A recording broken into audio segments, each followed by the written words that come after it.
Hi friends, అందరికీ వినాయక చవితి శుభాకాంక్షలు. ఈ సందర్భంగా ఈరోజు నేను ఒక పెయింటింగ్ వేస్తున్నాను. అసలు వినాయకుడికి ఏనుగుతల ఎందుకు వచ్చిందో తెలుసా? గజాసురుడు అనే రాక్షసుడు మహాశివభక్తుడు.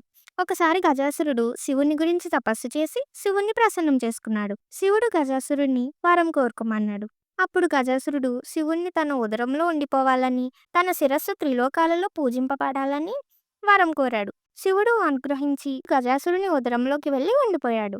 అంతటితో కైలాసంలో శివుడు కనిపించకపోగా పార్వతీదేవి విష్ణుమూర్తితో తన భర్త కనిపించడం లేదని చెప్పింది. వెంటనే విష్ణువు శివుడు గజాసురుని ఉదరంలో ఉన్నాడని తెలుసుకొని నందీశ్వరునికి గంగిరెద్దు వేషం వేయించి విష్ణువు బ్రహ్మదేవుడు వాయిద్యకారులుగా వేషాలు వేసుకుని గజాసురుని వద్దకు వెళ్లి గంగిరెద్దుతో ఆట మొదలుపెట్టారు. గజాసురునికి గంగిరెద్దుల ఆట అంటే ఇష్టం. అందువలన వారికి ఏ వరం కావాలో కోరుకోమని అడిగాడు. వెంటనే విష్ణువు నీ కడుపులో ఉన్న శివుడు కావాలని కోరగానే వచ్చిన వారందరూ దేవతలను గ్రహించి సత్యసంధత కలిగిన గజాసురుడు తన పొట్ట చీల్చుకోవడానికి నందీశ్వరునికి అనుమతిచ్చాడు. వెంటనే నందీశ్వరుడు గజాసురుని పొట్టని చీల్చి శివుణ్ణి బయటికి రప్పించాడు. శివుడు గజాసురునికి ఇచ్చిన మాట ప్రకారం చనిపోయిన గజాసురుని తలను వినాయకునికి అమర్చి త్రిలోకాలకు అధిపతిని చేశాడు. ఈ వీడియో కనుక మీకు నచ్చితే లైక్ చేసి షేర్ చేయండి. నా ఆర్ట్ వర్క్ ఎలా ఉందో కామెంట్ చేయండి.